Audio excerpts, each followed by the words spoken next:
तब वाराणसी में राजा ब्रह्मदत्त का राज था। एक दिन उस राज्य में एक उत्सव का आयोजन किया गया था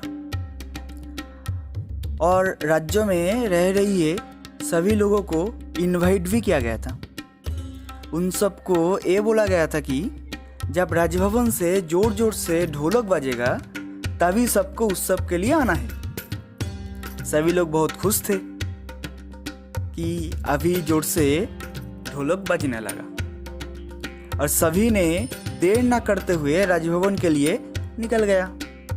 उसी राज्य में राजा की बगीचे का एक माली था और वो फंस गया था दिक्कत में, क्योंकि उसको भी उत्सव में जाने का मन कर रहा था, लेकिन उसका काम अभी भी खत्म नहीं हुआ था। और वो काम था बगीचे में जो नया पौधा लगाया गया है उस पौधों को पानी देना। और ये राजा का आदेश भी था, लेकिन जब उसने अपने सामने सभी लोगों को उत्सव में भाग लेने के लिए जाते हुए देखा तब उससे और रहा नहीं गया। उसी बगीचे में बहुत सालों से एक दल बंदर रह रहे थे। अचानक माली ने उस बंदरों को देखा और तब उसे एक आइडिया आया। उसने बंदरों को पास गया और बोला, वो जो बंदर का एक लीडर था उसको बोला कि आप लोग बहुत दिनों से इस बगीचे में रह रहे हो, अगर मैं आज आप लोगों को कुछ काम दूं तो क्या आप लोग कर सकते हैं? और वो जो बंदरों का लीडर था उसने बोला, हाँ आप टेंशन मत लीजिए, हम कर देंगे। आप बोलिए काम क्या है? तब उस माली ने बोला कि काम ज़्यादा कुछ नहीं है, ये जो बगीचे में नया पौधे को लगाया गया है इसको पानी देना है। तब वो बंदरों का जो लीडर था उसने बोला, कोई बात नहीं, आप टेंशन मत लीजिए, आपको जहाँ जाना है आप वहीं पर जाइए, हम लोग एक काम संभाल लेंगे। फिर माली ने बहुत खुश हुआ और उत्सव को भाग लेने के लिए निकल गया।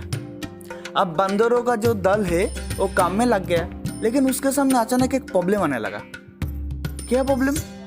कि अच्छा, माली तो बोला था कि जल देना है, पानी देना है, लेकिन किस पौधे में कितना पानी देना है ये तो नहीं बोला था।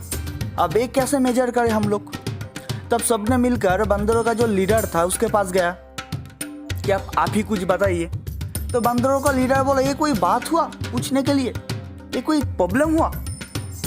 एक काम करो, जो पौधे का जड़ जितना बड़ा है उसको ज़्यादा पानी दो और जिसका जड़ छोटा है उसको कम पानी दो। अब बंदरों को लगा ये तो सही बात है, ये तो हमने सोचा नहीं था। और फिर क्या, बंदरों ने लग गया काम में और एक एक पौधे को उखाड़ा। फिर उसको जड़ को देखा, जिसका जड़ ज़्यादा बड़ा था उसको ज़्यादा पानी दिया, जिसका छोटा था उसको कम पानी दिया। अब काम हो गया।